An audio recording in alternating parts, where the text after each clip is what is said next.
Hello, welcome to the new episode of Captain Cinema's Entertainment Explosion. I'm your host, Joshua Smith. With me is my guest. K. Cradleball. And today we're going to talk a little bit about this guy back here, Kang the Conqueror, or as everybody will soon know him as, the next Thanos, because that's what he is for this new saga in the Marvel Cinematic Universe. So let's get started, Cade. Where do you think, or what do we know so far, of where we're going to see this character next in the MCU? Well, I came prepared, so I went through both the rest of Phase 5 and Phase 6 and went through where I could see possibly him showing up. I think, especially with the post-credit scene we saw at the end of Ant-Man Quantumania, we're definitely going to see at least one version of Kang in Loki Season 2. Yes. And I think there's possibilities where, with the way the Victor Timely storyline goes, I think it's possible he could be helping Loki. Especially after the end of Season 1, you saw the statue of Kang, who, part of my theory, I think that's Kang the Conqueror that we saw in Quantumania. I actually agree with you, because if that isn't that version of Kang, then they're missing a great chance for that to be that version of Kang, because same costume, come on now. Which would imply that, given the TVA is on its own sort of, its own plane, not really abiding by the regular time and space of the multiverse, I think, like, we've already seen who wins the multiversal war. I think that Kang, which it looks like is Kang the Conqueror, the same one we saw get defeated in Quantumanium, I don't think he's gone forever. I think... No. I mean, if your ability is time itself, you could cheat death. So, that statue definitely was a red flag once, knowing what I know, seeing what I've seen, I really think that he didn't, for people who haven't seen Ant-Man, so sorry, but apparently he may have died. I don't think he did. But it's one of those classic MCU deaths where it's like you don't explicitly see them die, but you're kind of meant to imply one way or the other. I think this one's just blowing smoke, though. Oh, yeah, big time. Especially.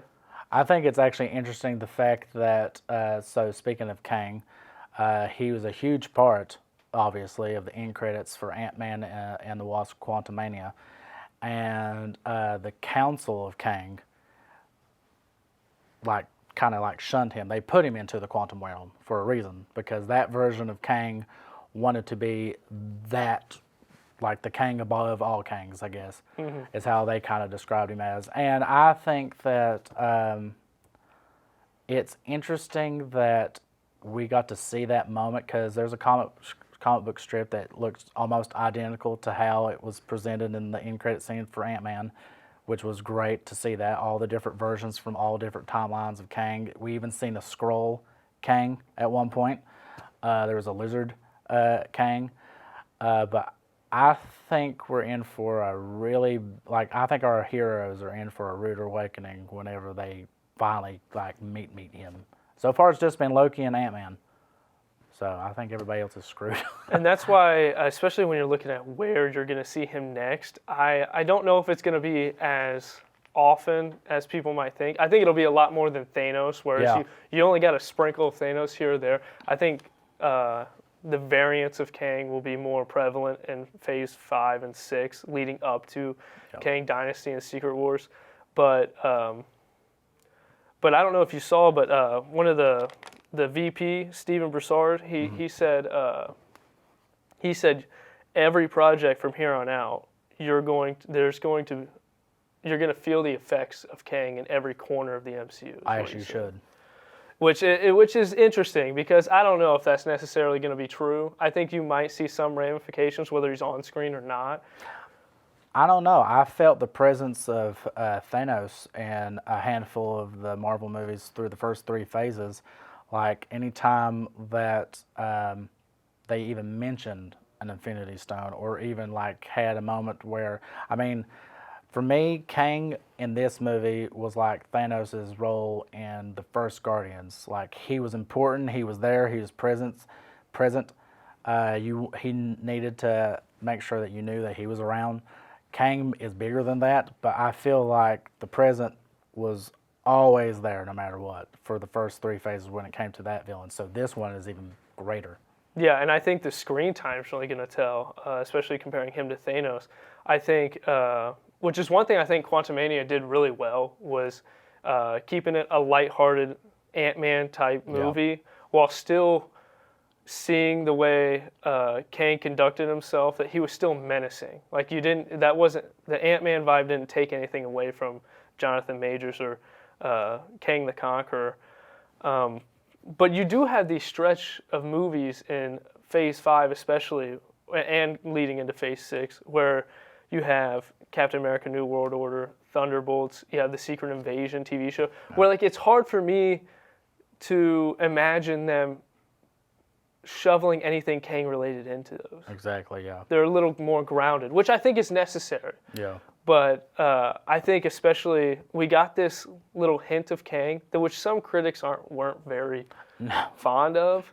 I think they were all fond of Kang. They're just like the movie overall. They had some gripes with, but it feels like that's just the way some MCU fans are going to feel after post Thanos. I agree with that completely. Critics always they either give Marvel a hard pass, or they are relentless with the criticism, but that's what fans do. Let's be real, but let's be honest, they're nowhere near as bad as the Star Wars fans.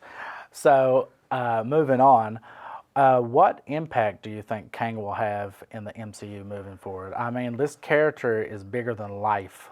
So I think when it comes to Kang, I think you're going to have to take it movie by movie, because I don't think, other than the leaks that came out with Quantumania, I don't think I didn't expect the Council of Kangs to show up in this movie. No, I did. That was not one of the credits I was expecting. And it really surprised me to see them now, because now I'm questioning what their intentions are. Because at the end of Loki season 1, you had that big monologue from He Who Remains, and he's explaining the multiversal war, but now when you're showing all these Kangs in one setting where they're all kind of being called together, and you have the three-headed leader of the Kangs with Ramatut, Scarlet Centurion, which might get a name change. Yeah, Centurion is probably where they're going with that one. Leave the Scarlet part out. And then you have Immortus. Yep. But it also, again, with the intention, in their motive, it almost felt like to me, instead of it being, where initially I thought it was going to be Kangs versus Kangs, pinned up against each other, that seemed like it was almost camaraderie between them, that are either they were celebrating that the exiled one had been defeated, or I almost kind of had a feel, it felt like that from the crowd, but it also had a feel that, maybe those, they were taking notice of, the 616 universe or the timeline defeated the baddest of them all, the Conqueror. Did Ant-Man. Well, that's to them. That's what they thought, and I think it's possible that you could see them going after the 616 timeline. Yeah. Honestly, I feel like with that credit scene, I feel like Kang has a huge ego, and each one wants to beat the other one. They're going to help each other, but in the end, only one can survive. Come on now. That's even kind of present in the comics as well. Kang wants to have this kind of, he likes himself that much that he can spread himself out, but there can only be one to be the ruler of them all, which is what I was getting at when I saw that end credit scene. I was like, I think they're really talking about, okay, we need to do something about this problem, this Avengers problem, but then we still have our problem. Yeah. There's a whole reason why He Who Remains said that you kill me, you open up a can of worms. Come on now, you can't. Yeah. I'm warning you now, don't kill me. You just don't even know. Something a lot worse ends up taking its place. I know, that's what happens. You can go back to Greek mythology. You cut off one head of that snake and two more grow back. So they're killing too many heads, and that's going to get outrageous. And I think if you want to piggyback onto Kang Dynasty, I think that's where you'll see all that play out, where it's almost like a team of Kangs. Yep. I think by the time Kang Dynasty comes about, it's going to be less of that council. I mean, more of them pinned up against each other as it gets closer to Secret Wars. And I think, and another thing that, like, obviously we don't know exactly how it's going to play out, but I think them revealing that the Beyonder is going to be like the main antagonist of Secret Wars was kind of a misstep, because it kind of like, it seems like a spoiler to like what's going to happen in Kang Dynasty, because I don't think it's going to be, I mean, maybe you would think otherwise. I feel like it's just going to be one Kang in Secret Wars. It will be. I think that's what I think. I think, and I'm glad you brought up Kang Dynasty, because that can, lead us straight into our third and final topic. So, Kang Dynasty Secret Wars is basically our Infinity War and Endgame. Everybody knows this. If you're a Marvel fan and follow all the news, you already know that's the event movies. So, what do you think the importance will be of Kang for both? Like, we know he's important, obviously. His freaking name is in the title of one of those movies. So, I agree with you. I think Kang Dynasty is Kang versus Avengers. Get rid of all you can, and then whoever's left is going to go up against whoever in Secret Wars. Clearly, they're making sure that Secret Wars is like the biggest Avengers movie level. Like, think Endgame times 12. Yeah, especially with all the cameos we're cameos expecting. Is what I'm excited and for. I don't want to. I want to clear up, because I saw some Marvel accounts on Instagram posting about, oh, they said Robert Downey Jr. coming back's off the table. But if you listen to the whole quote of what he's saying, he specifically was talking about Phase 4. Yeah. So I don't want anybody to get their hopes I don't want them to get them up that like Robert Downey Jr. is not coming back now, and that there's no reason to watch Secret Wars, because like that will bring a lot of fans back anyway. You ain't kidding. Anybody who was on the ropes will be back to watch Secret Wars, for anybody that they've seen in the past, like, in order to see them in action one more time. I mean, what would you do if you saw, like, I mean, this is a multiverse saga. That's what it's called. We had the Infinity Saga, now this is the multiverse saga. What would we do if we saw some of our favorite characters play a different role, like a big 180? Like, what if we got Hydra Captain America? It's possible. I think, like, what you just said was something a lot of people have theorized, like, will the Kang or multiple Kangs who we see in Kang Dynasty or Secret Wars, will they have those kind of opposite, where like some of those, like you said, Hydra Captain America, will they have a team of those types of characters that end up joining their cause throughout this whole thing? I think that would be interesting to see. It would be. I have a hunch that won't happen, but I think it would be really cool. It would be. It could be something that they touch on in What If Season 2. And I think that's another one that some people are overlooking, where that would be a really easy one, with it being animated, to introduce whatever type of Kang you want. Yeah. Something that you might be too ambitious for live action, and if it works, a lot of people love it, then you bring it to live action, just like how you saw in Multiverse of Madness. Yeah, I was going to say, actually, some of the characters that showed up in What If Season 1 showed up in live action in the Doctor Strange in the Multiverse of Madness. Great way to introduce like that, and like, oh yeah, I remember seeing them. I heard a rumor actually that the Watcher is actually going to be in Secret Wars. Yeah. And if it's played by Jeffrey Wright, I would be tickled pink, honestly. Jeffrey Wright is one of great Commissioner Gordon, great actor, period. If you've not seen Westworld, watch it. But I would absolutely be thrilled to death to see that character show up. Which I think is one of my biggest questions about Secret Wars is there's this rumor of Battle World, which I think will happen. Oh yeah.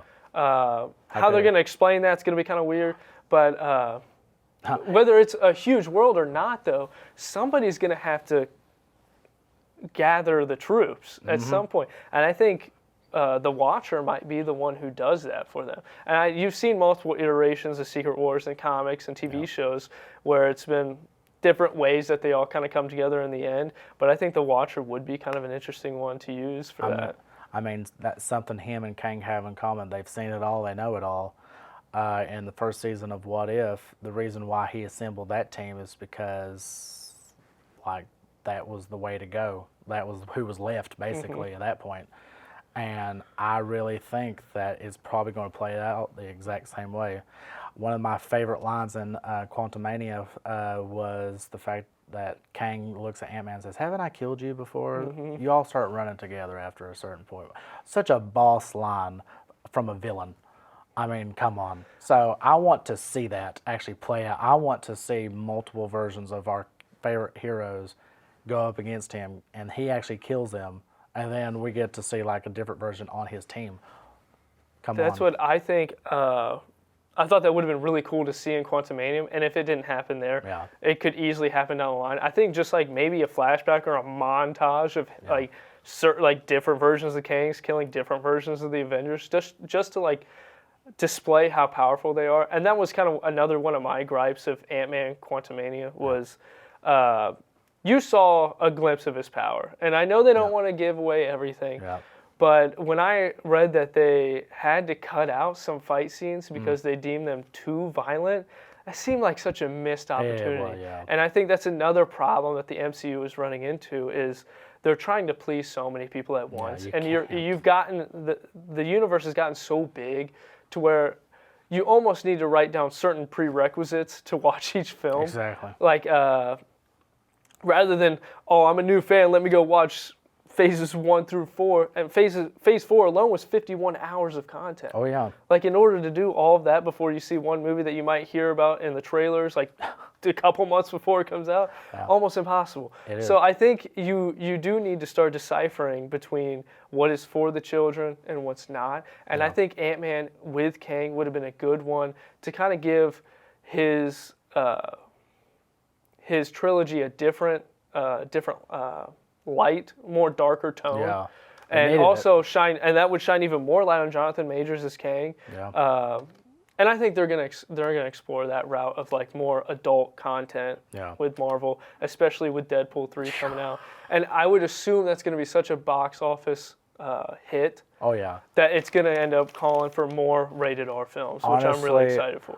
The first time I get to see Wade Wilson, Deadpool, Ryan Reynolds, and Hugh Jackman on the same screen, and the violence and the F-bombs and all of it, and then sponsored by Disney. I want that now.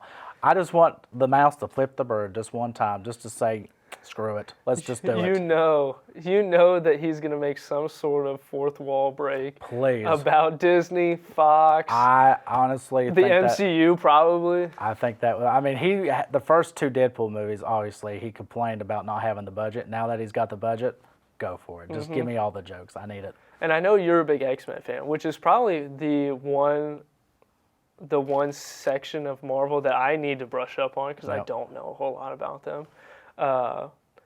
But there's a lot more is coming out about that movie that there might be more than just Hugh Jackman Wolverine. Oh yeah. Like it almost like I don't know. Nothing's been super confirmed yet, but it seems like it's going to be a multiverse movie where you could see a version of Kang, or you could see. I think it's possible you see like maybe a cameo of Deadpool in Loki season 2, and it ends up getting paid off in Deadpool 3. Well, it's funny you bring up X-Men and Kang because I don't know if you were aware of this, but Kang has a run-in with Apocalypse, Ramen Tut, a variant of Kang. Cross paths with Apocalypse, a big X-Men, like godlike figure. So anything is possible and everything is on the table, and that's what I'm most excited for with this new saga, because multiverse is like endless possibilities. You can only do so much. It's like a one note with the Infinity Saga. They were after the Stones. The Stones was the snap, dusted, come back, whatever. Multiverse, anything can happen. Anybody can show up. That's what I'm excited for. And then Kang is like dead center in the middle of all that, and I can't be more excited. That's why I'm really excited for Phase 5, and like the beginning of Phase 6 is where we kind of hit the ground running with all these newer projects that people are really excited for. But the multiverse saga in general, it just kind of leaves the door open for anything, like you said. And I think a lot of fans are getting fatigued with the typical superhero movie model, that it feels like a lot of people are like, oh, that was super predictable, or that was predictable, or I could have guessed that this happened. And I think leaks kind of hurt Ant-Man. It did. And I think if nothing got out, people would have received it a lot better. Oh yeah, most definitely. But I think that's what's got me excited about these next two phases is that anything could happen. You kind of know where it's going to end up, but you have no idea how it's going to get there. I know that the unknowing is the most exciting part. If nothing leaks from here on out, and supposedly they're going to get Marvel's getting much stricter from moving forward on leaks, which is good. They need that. Obviously, like it kind of hurt, like you said, Ant-Man. But I'm excited for the future, and I think Kang is going to be a bigger threat than what Thanos ever dreamed of what he wanted to be. But thank you, Kate, for being on my show. You was a great guest, and I will see you guys next time. Have a good day.